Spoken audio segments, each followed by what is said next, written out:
Wow. Your boy's back. The nonprofit sector connector every single Friday morning. I make the journey from the kitchen where I get my coffee all the way up those 2 flights upstairs to get up to my attic just below the roof. Your boy Tommy D, Philanthropy and Focus is the show, the nonprofit sector connector. That's the moniker. That's the name. That's the persona. That's your boy Tommy D, representing as best I can for the nonprofit sector, bringing the nonprofit sector together with the for-profit sector, bringing the nonprofit with nonprofits and putting them together for collaboration so that everybody is better off. Let me grab the coffee mug for you early. We'll get it going. No big deal. Just changing the world. No big deal. Just changing the world. Those are the people I hang out with, people who are changing the world, who are making the world a better place. I was at the bank this morning and I was just smiling like I do. And the banker wasn't as smiley as I was. And she said, "Well, you're so happy all the time." I said, "Well, not all the time, but nobody's going to know when I'm not, man, because who wants to hear that nonsense, right? Nothing's perfect, but it's all about mindset." And that's what a lot of this show does for me is every single Friday morning, I get to start my day with a leader of a nonprofit that's changing the world. I get to start my day with people who are on the front lines, doing the work, making the world better, serving those who are experiencing homelessness, who have food insecurity concerns, who have different abilities and need education in different ways. They need deliverables, they need diapers, they need different things. So yesterday morning, I had it was February 1st, and I had pancakes for breakfast. Shout out to my guest last week, Pancakes for Roger.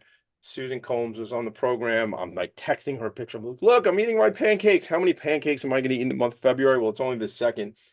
I've had 3 pancakes so far, so we'll see what happens for the rest of the month. But I shared that because that's how I started my day, representing a nonprofit that was on this show. And then later in the day, I went and visited with a friend of mine who will be on the show at some point, Andrea, from the Long Beach Martin Luther King Jr. Center.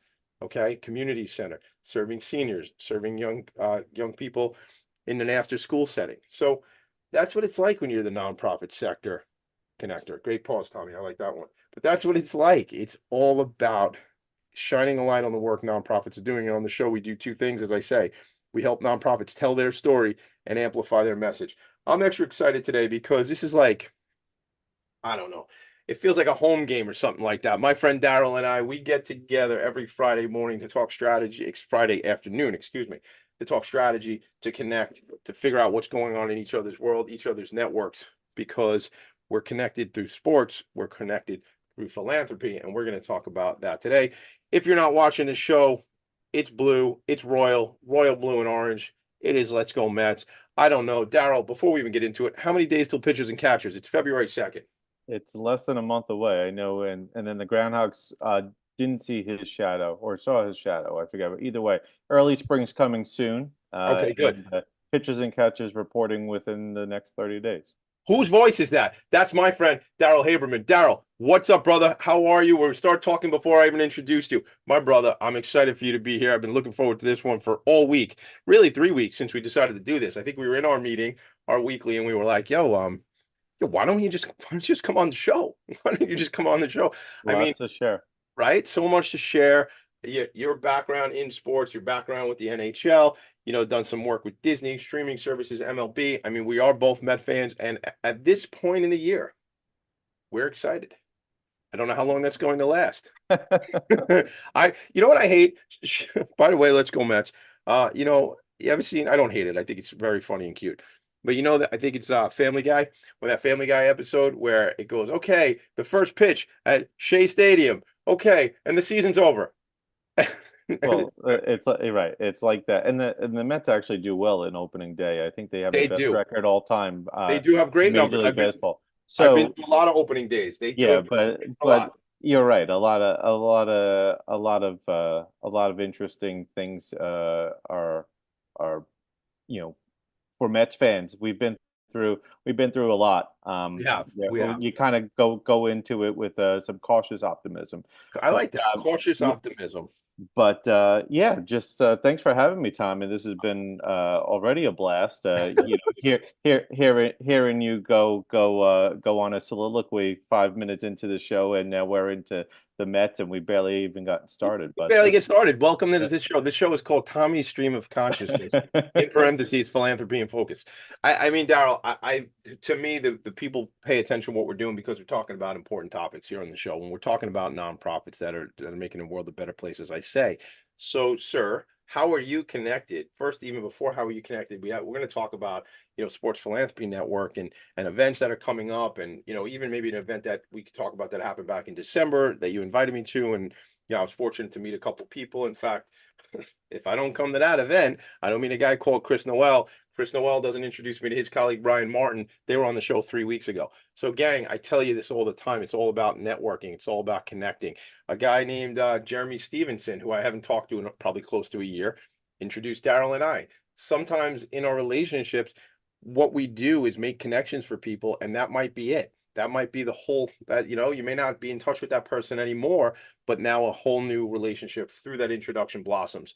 So, Daryl, why don't we start with your background professionally? We could talk about, we both grew up Met fans. We didn't know each other then. We know each other now. So, tell me a little bit about your background. I mean, you were a swimmer, right? Let's talk all about that.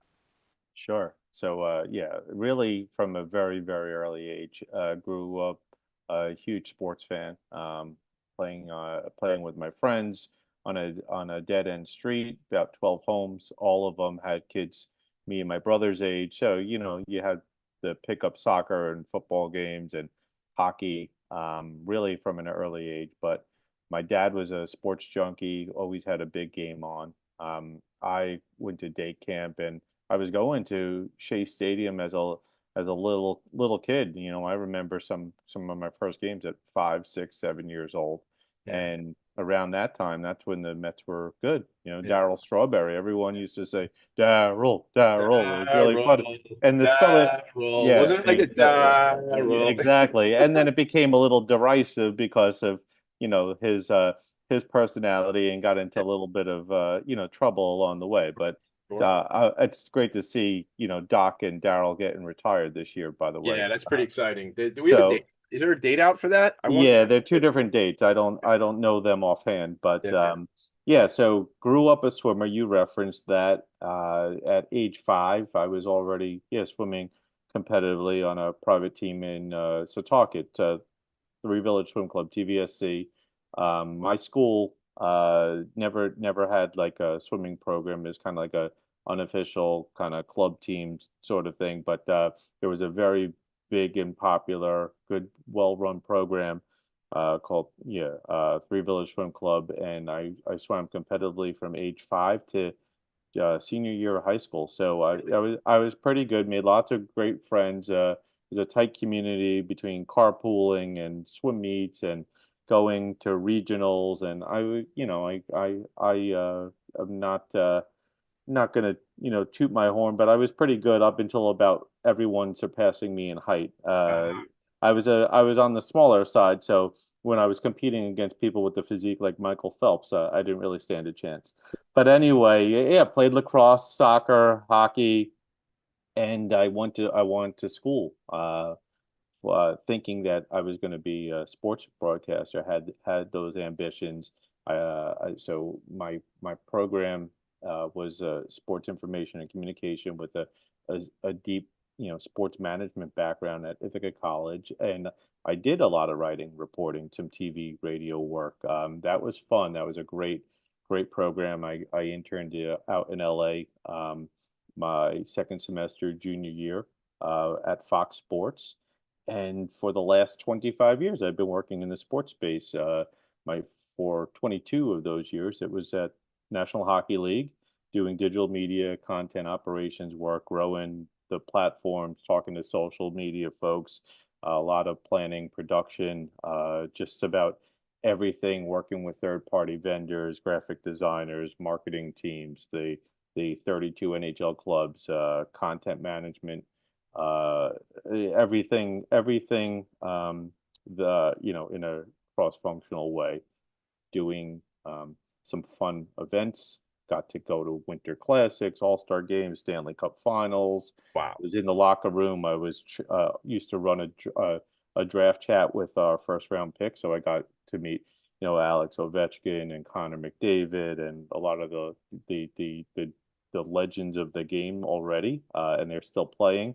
And speaking of legends, yeah, met Gordie Howe, Mario Lemieux, Wayne Gretzky. That was my world. Now I'm agnostic.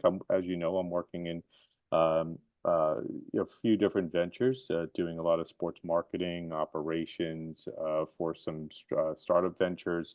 I'm very involved on the innovation side of sports, and just it's all about how to better connect and build communities and good two-way relationships. I love that. I mean, connect and community. And I want to go back to that later on in the show at some point, because I think, shout out to like Rakoti, different things like that we're talking about, some things that you're involved with. I think that connection and community, you saw something, when you and I first got to know each other, that there was this opportunity with the nonprofit sector, because again, maybe you saw that because it's me and you go, that's relevant to this guy, I should talk about that, obviously, right? But there is that community piece, but then there's that sports piece, which look, we saw, at the event we had up in Harlem, you had really for Sports Philanthropy Network up in Harlem last 2 months back now, back in December. You see these nonprofits that are sports related nonprofits that have a mission to get kids out, I can't even remember why this is popping in my head. That wasn't it former First Lady Michelle Obama? Was she the one with like 60 Minutes, Play 60 or something like that? I think that was her, right? Yeah. Play Yeah. Play 60 campaign. It was all about getting kids active and mentally sharp, valuing teamwork and play together.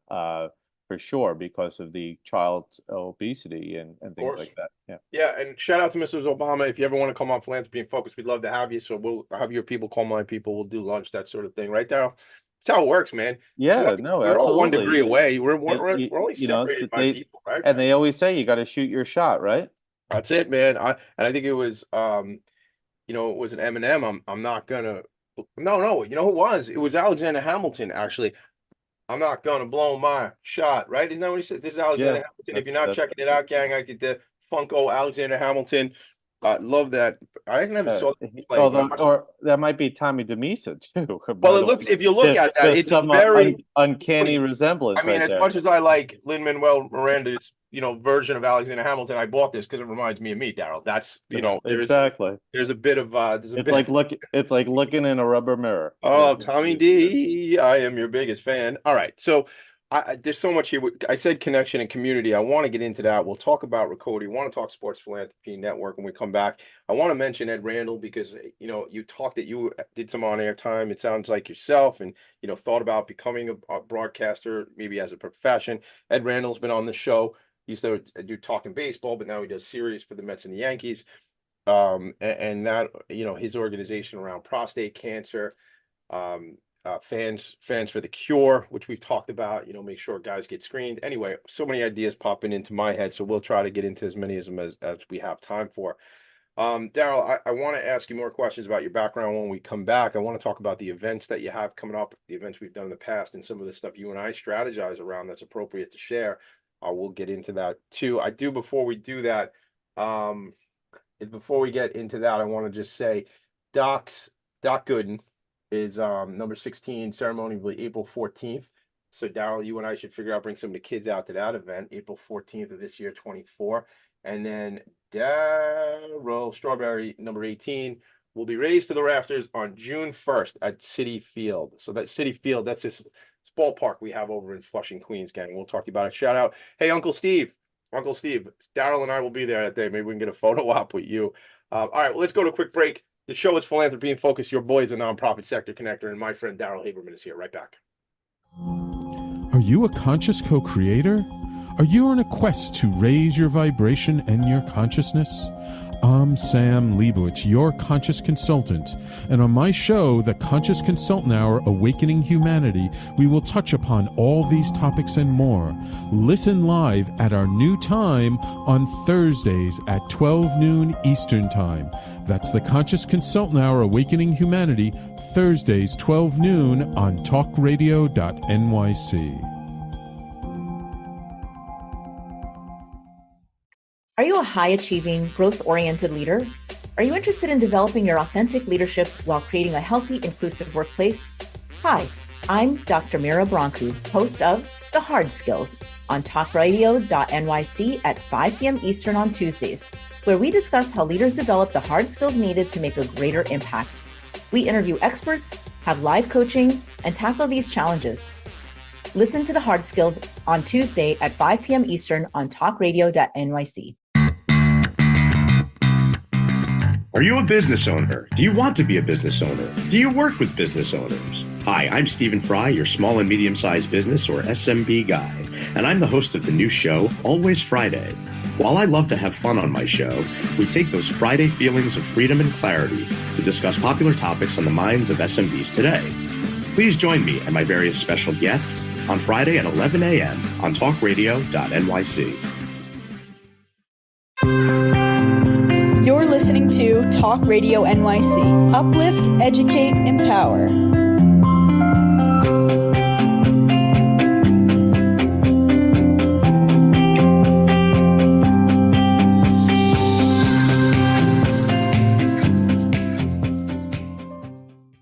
Nonprofits need connections to move in good directions. So cut through all the static. Join Tommy in his attic. Shout out to Uncle Brendan Levy on the tunes there. Although I did say this year, I think we're going to turn it into a reggae song. So I actually started talking to my cousin Danny, over the Christmas holiday, and was saying, "Hey man, I think I want to make my own song." And he's actually a former rapper, used to rap under the name Master Mods, Maudz. So check out my cousin Danny Mods. I guess if you want to check him out, but I'm gonna check him out. We're gonna we're gonna redo the song a little bit with like a kind of a reggae thing going on. But oh, by the way, that Bob Marley movie comes out pretty soon. I think it comes out this month, Daryl. I don't know if you're into seeing that, but I want to see that. Let's go to this.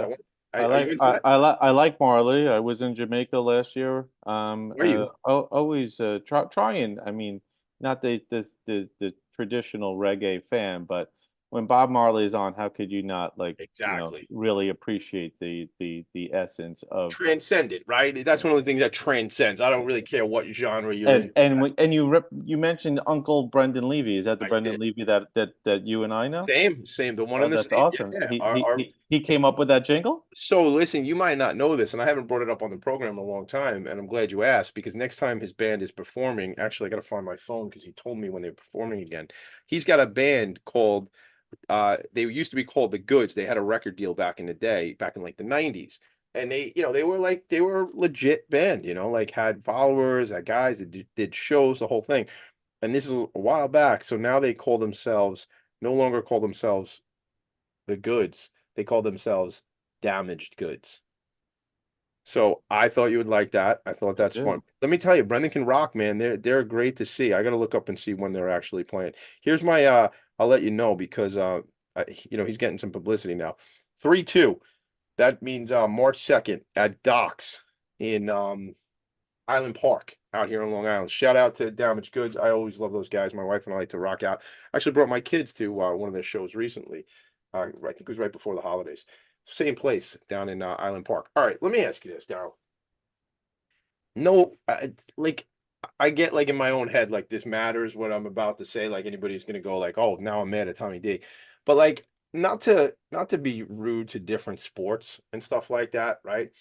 But those NHL guys, man, they seem like they are the baddest of badasses out there, man. You met all these guys and stuff. They just seem like tough guys. And maybe it's because some of them don't have their teeth because they got knocked out. Maybe it's because if you look back at that game, and all games, equipment and safety has changed. But in that game, where even in our own era, like my grandfather, who's passed a number of years ago, played semi-pro football, but back in like the 40s or something like that, right? They basically had like this, like a hat, like a baseball hat. They had nothing on, right? His nose was all jammed up because that amount of times it got broken.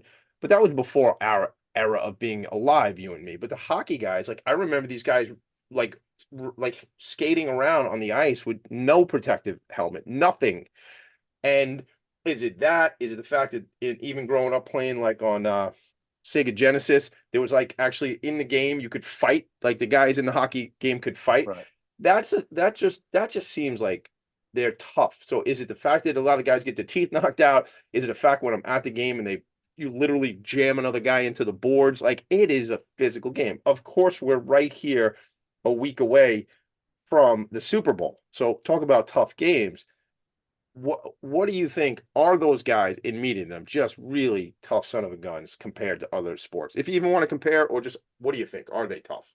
Obviously. No, I mean they're very tough and skilled on the ice, but really, the hockey player is they're some of the best people, to be honest. Yeah. I got to know them. They're usually very community minded. Always go back home, or they're from Canada. They go back to the cottage, or even if the European crowd, the Swedes and Finnish players are spending their summers back home. Right. If they win the Stanley Cup or get honors, they always go back to their club teams or where they grew up. But they are definitely the tough and strong personalities on the ice, but off the ice they are teddy bears. I Yeah. mentioned Gordie Howe. I remember you know, whether you're a hockey historian or not, but all of these guys have the firmest of firm handshakes. I mean, we're talking like meaty paws. And Yeah.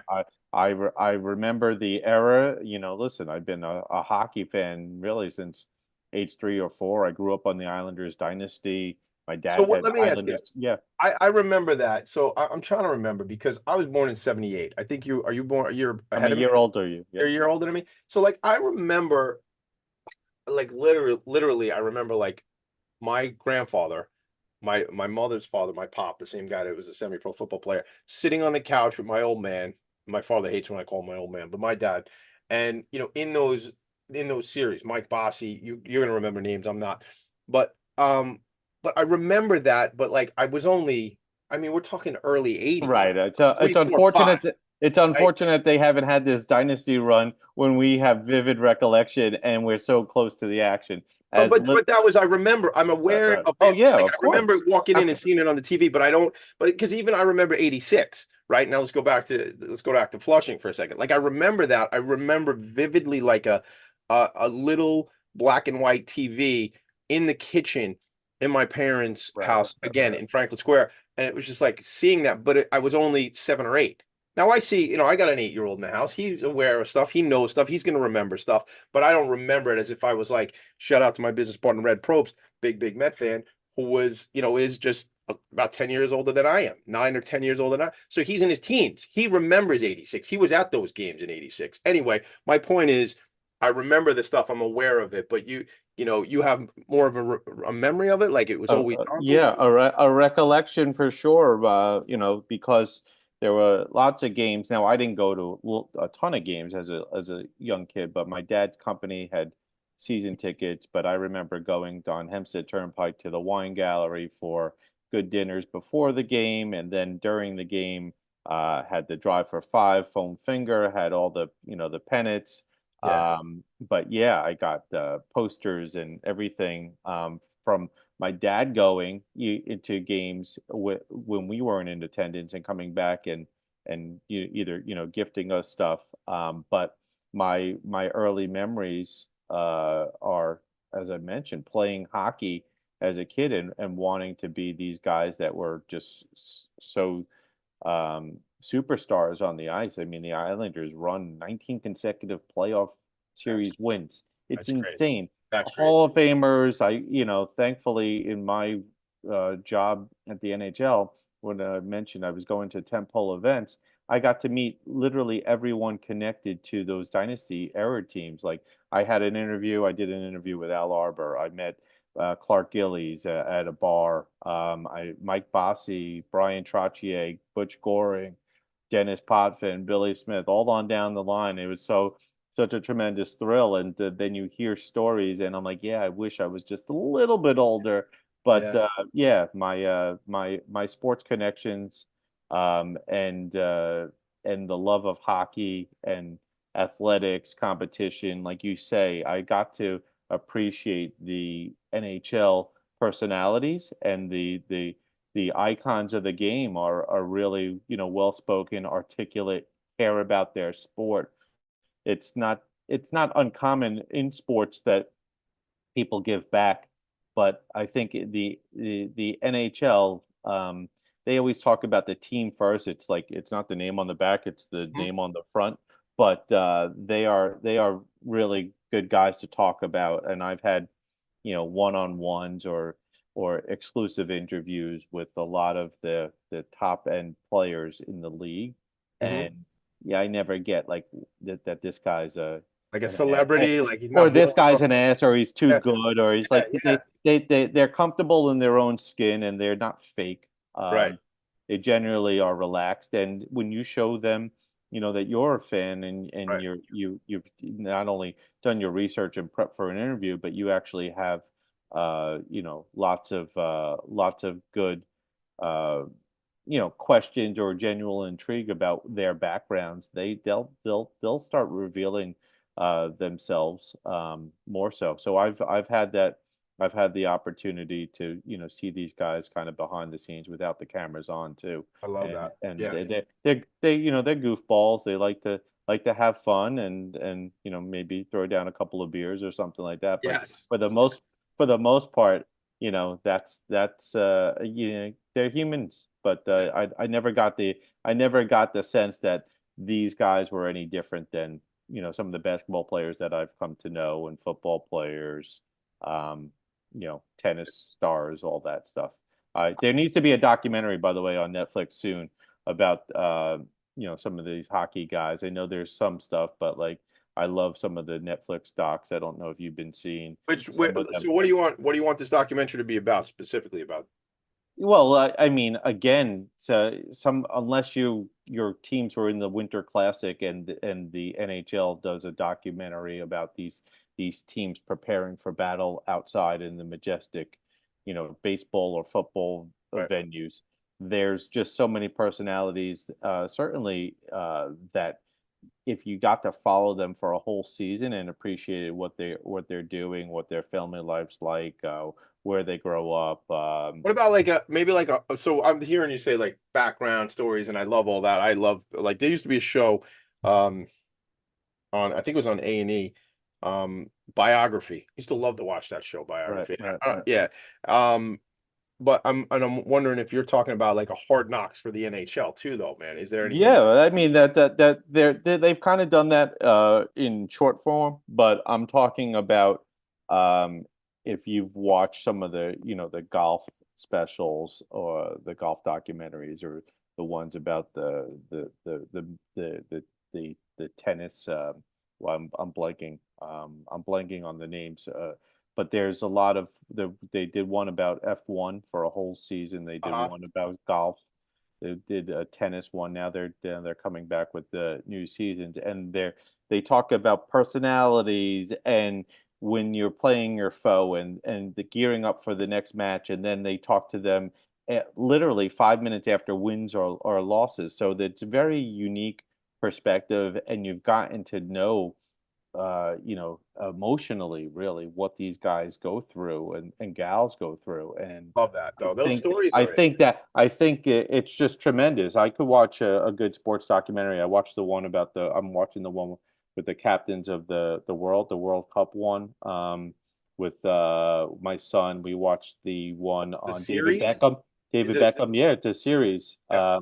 You should definitely I'll check it it out. But that's fun viewing for me, and that also, it's engrossing. It's good for my kid. Well, it's a good story. It's good that you and the kid could share. It's good Exactly. stories, and it's not, you know, dramatic television or comedic television has its place too. But like, if these things are done well, these documentary type, there's an arc to the story where it's a real person and we're hearing what they went through. And often I'm imagining that it's, hey, we had this difficulty, and then we had this difficulty, and then we had this difficulty, and we overcame, because there is drama to that, in real life has, Tons. right? And I don't Tons. mean drama in like, Right. oh, it was just drama. No, I mean like the drama of life that, we have to, it's not, get knocked down 7 times, get up 8. All this kind of stuff that we hear about. That's what it is. We got to go to break. Make one more point because I know you want to respond. Yeah, no. That's exactly it. No one has a perfect life. They've taken advantage of their skill set, their opportunities, their mental fortitude, and that's why they're playing at the highest level. I love it. We are going to take a break, but I saw this thing the other day. I want to just say because it's in my head. The other day I saw a video on, I think it was Instagram or something. It was Kobe Bryant talking about at the age of 12, he was not a very good basketball player. And at the age of 14, he was the #1 ranked player in the state, 12 to 14. And he said it wasn't because he went to the gym once a week for an hour or twice a week at a practice for an hour and a half, 2 to 3 hours every day, consistently. And then there's natural talent. Okay, so, but there's also, you got to put in the time. And I was telling, this got me in trouble the other night.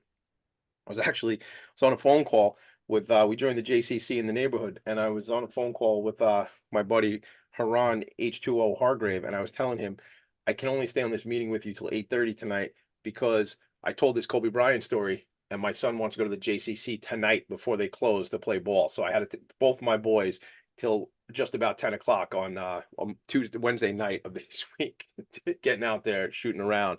So be careful what you tell your kids. It might end up in the JCC till 10 o'clock at night. We're taking a quick break. Daryl and Tommy in the attic. Hey everybody, it's Tommy D, the nonprofit sector connector, coming at you from my attic. Each week here on talkradio.nyc, I host a program, Philanthropy and Focus. Nonprofits impact us each and every day, and it's my focus to help them amplify their message and tell their story.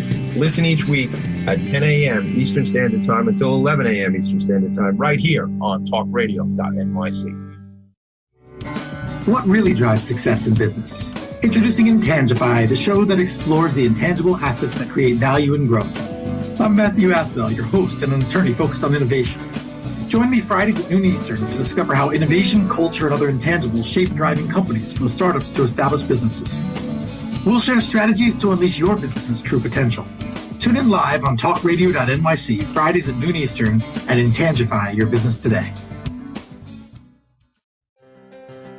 Were you an essential worker during the pandemic? If you needed to learn stages of epilepsy, did you depend on advocates? Did you use new innovations to cope with mental and neurological issues? Maintaining high quality of life and keeping good mental health are what we all strive for. I'm Frank R. Harrison, host of Frank About Health, and each week top healthcare influencers, professionals, and innovators answer these questions and more. Stay tuned on Thursdays at 5 p.m. on talkradio.nyc, and I will continue to be frank about health with all of you. You're listening to Talk Radio NYC at www.talkradio.nyc. Now broadcasting 24 hours a day.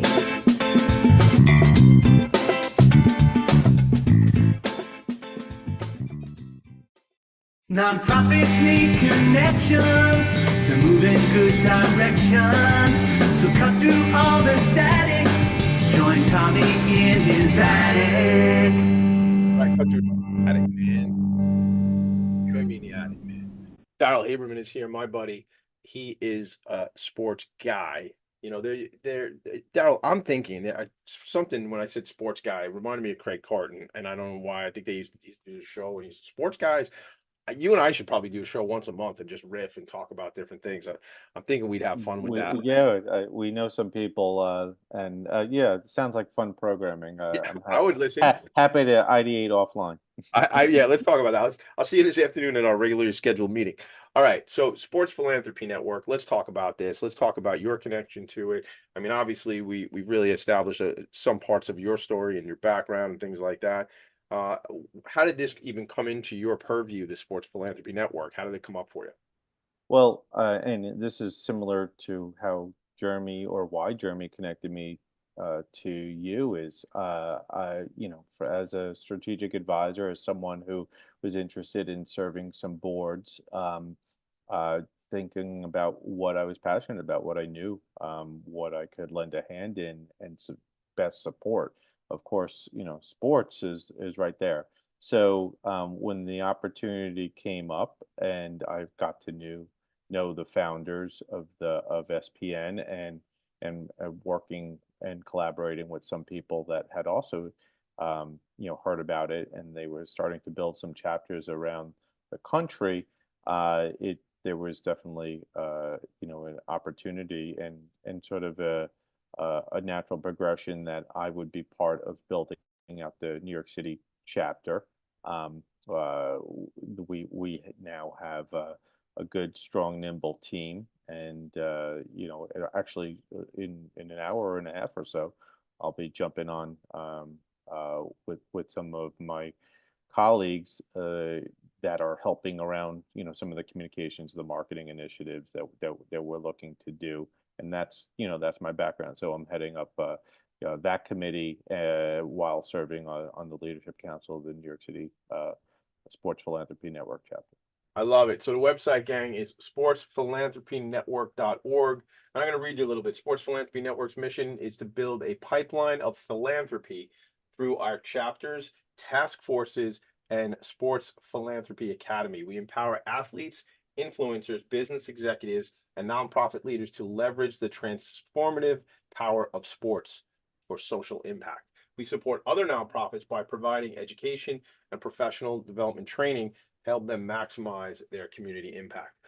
Wow. I love it. I'm in. By the way, I think I told you last week I want to become an ambassador of this. I want to become a member. So let's just do that. We'll do that this afternoon. We'll work that out because, nothing better than an organization connected to the sports world, connected to the nonprofit world, and trying to not only uplift the communities, but also uplift other nonprofit organizations. And when you go out and name yourself the nonprofit sector connector, you better be involved with organizations like this because Right. it makes real impact. I was thinking yesterday when I was at the MLK Center down in Long Beach out here on Long Island, I was like, oh man, I gotta talk to my boy H2O. I gotta get him out here and run some kind of basketball clinic for the kids in the community here in Long Beach. And it's just like, it's putting this together. And you and I even talked about it, Daryl.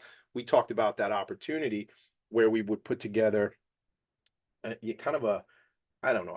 This term is so overused, so I'm not going to say mastermind, but like a group of really sharp people who get together and could support each other in some efforts, that are connected to the sports world. And you and I talked about, we're going to put together a Zoom call. A dozen to 18 people that we think can really impact and support each other, and probably those people belong in the Sports Philanthropy Network of, I don't know if they're all going to be in New York, but of whatever community. So it's just a ripple effect, So I'm rambling. Right.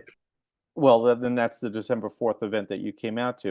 There were 10 sports nonprofit organizations that came out to Mittens, one of the oldest yacht clubs in the U.S.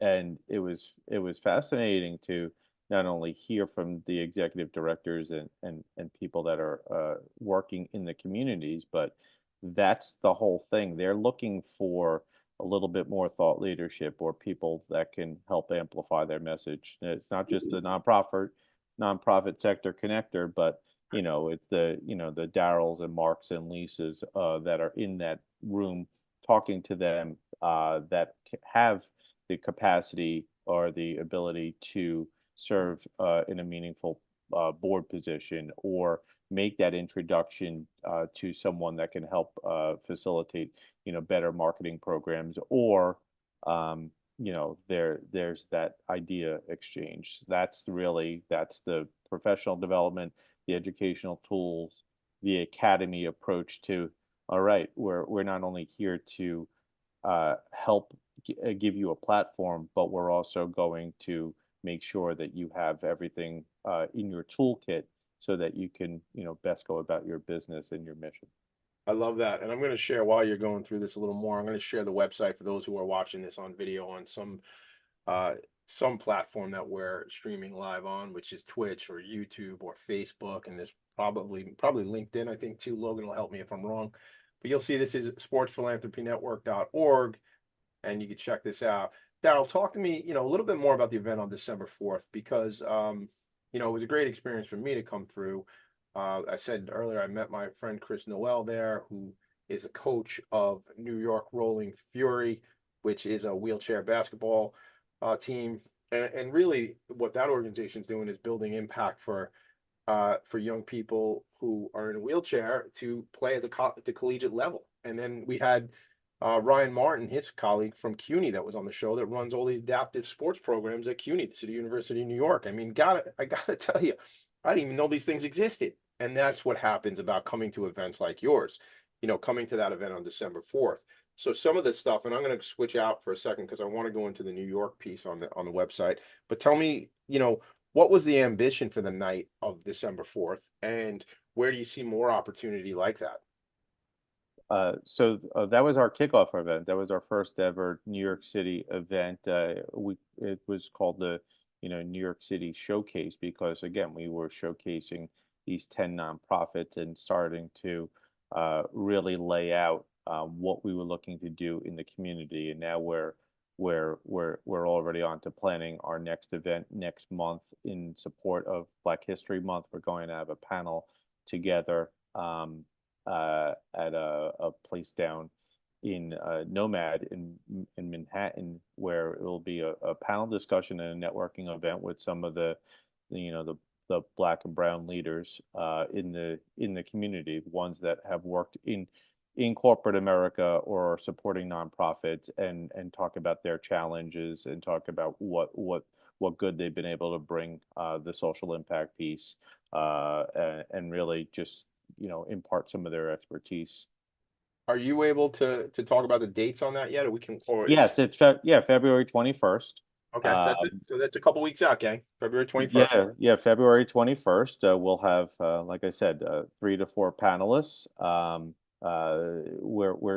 We're trying to nail down a couple other details as far as pricing and still talking about sponsor opportunities and all that good jazz. But from 6:30 to 9:30 p.m. on February 21st, down at Plume, which is below the Ivory Peacock, which is actually a really cool bar. I don't know if you like gin, but apparently they have the most amount of gin kinds or varieties in the U.S. So it's a really cool a vibe, and we got some space downstairs that can support 150 people. So make sure you start. When I give you the green light, we could start sounding the alarm. But right now, listen, when you're ready, we're ready, man. I mean, I'm putting it on my calendar. I will be there. It's important for me to be there, and that is a Wednesday night. It's actually, Daryl, because you and I knew this. It's on my calendar as I look at Outlook right now. It's already on my calendar. I'm excited to be there. I'm excited to help promote it, and whatever I can do to lay a little bit of support from the Philanthropy and Phocus community, we're happy to do so. I got to make a shout out to the Nonprofit Resource Hub, which I want you to connect with my friend Allison Larfalita, who is our executive director of the Nonprofit Resource Hub, because once we make Sports Philanthropy Network on a whole and of New York as a member of, which is a free membership if you're a nonprofit organization, to connect with the Nonprofit Resource Hub, go to nonprofitresourcehub.org or send me a note, Tommy D at Philanthropy and Focus is email at philanthropyandfocus.com. Let's start again, Tommy. Tommy D at philanthropyandfocus.com. PHOCUS is how you spell focus in the attic.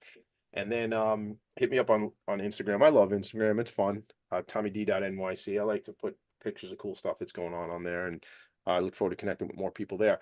So Daryl, I think I lost my train of thought there for a second. Oh, let's get you connected, because I want the support from the Nonprofit Resource Hub, because once you're a nonprofit member, which again, at no cost, will help promote the event that you have coming up on the 21st. So let's make sure you and Allison connect on that.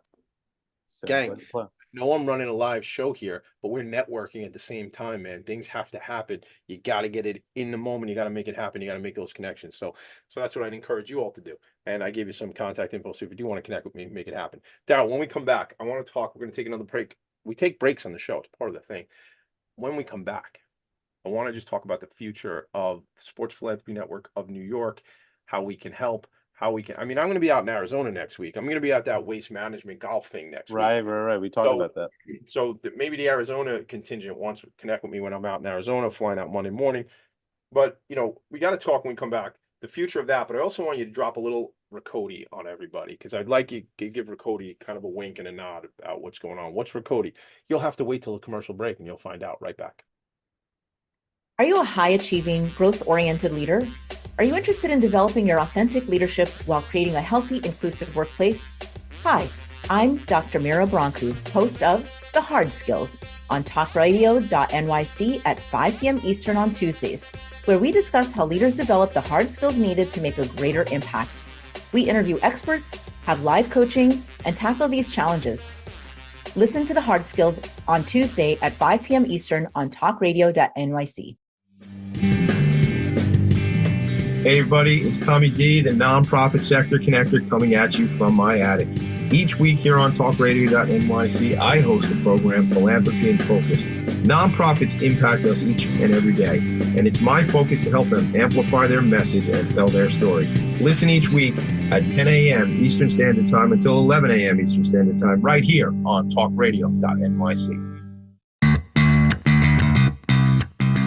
Are you a business owner? Do you want to be a business owner? Do you work with business owners? Hi, I'm Stephen Fry, your small and medium-sized business or SMB guy, and I'm the host of the new show, Always Friday.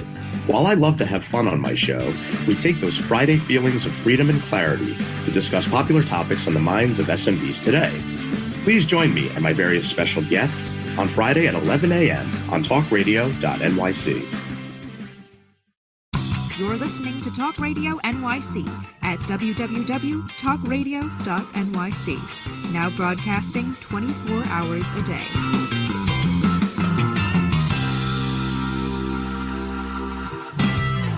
Nonprofits need connections to move in good directions.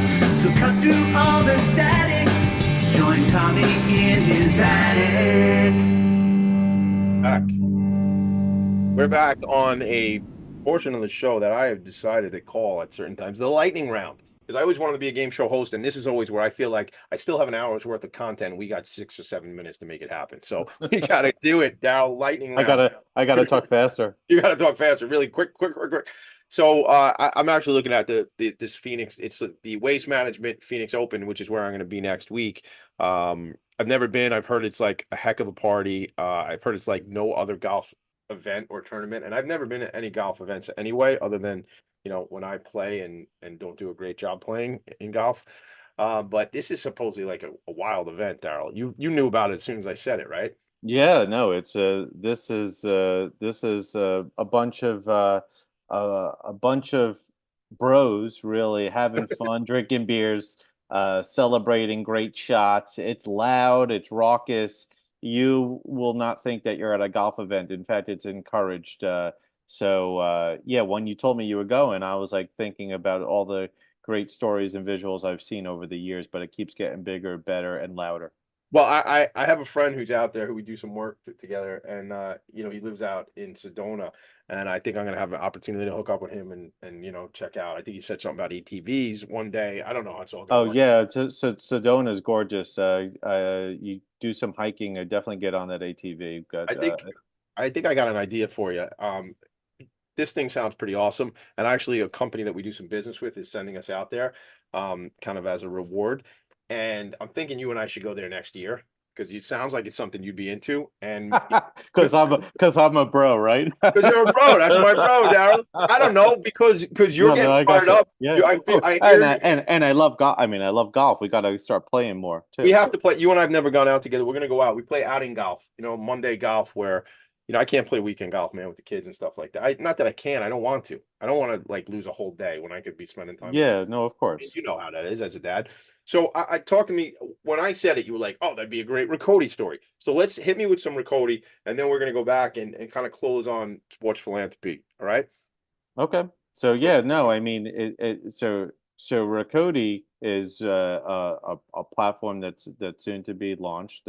You're connected. You've gotten some intel, but really for the audience, it's a unique opportunity for those tier one sports teams or leagues, or even an individual athlete to better connect with the fans around content. So you will have your cell phone, of course, when you go to Phoenix, and you'll be recording content. You'll have some perspectives, some thoughts, your stories, what got you there, the before, during, after.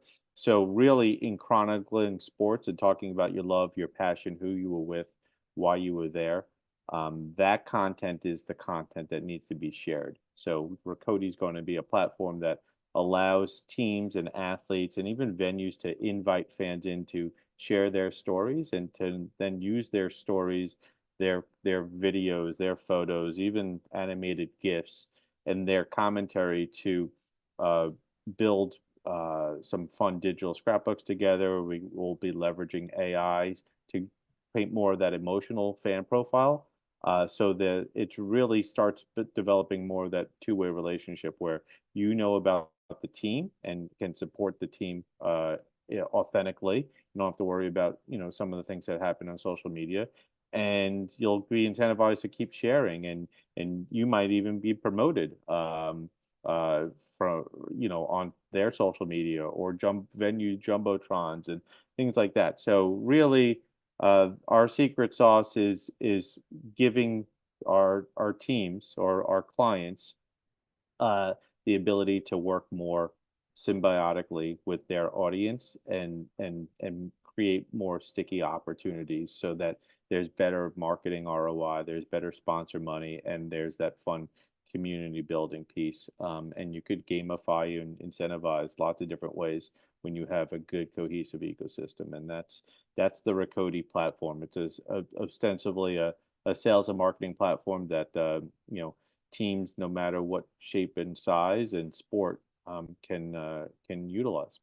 And so if somebody wants more information about Rakoti, whether like maybe they're a prospective customer or client, a sports team, an association, an organization, or otherwise, maybe they're just interested in learning more from a business opportunity perspective. How do they do that? Do they go through you?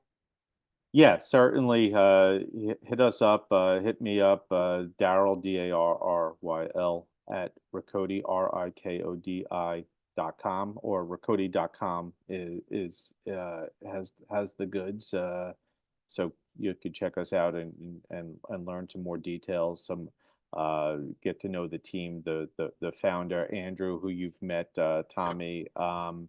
Yeah, that's really it. And then we do have some collateral and resources if you're interested in investment opportunities, and also if you think there's a strategic partnership. We'd love to get on the horn, set up a Zoom call, or meet here in person if you dwell in New York City or Long Island.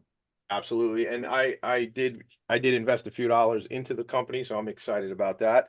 Thank So you. yes, and glad to meet you and Andrew. And I see this as a really fun and cool opportunity. So if people want to learn more, obviously Daryl shared his info.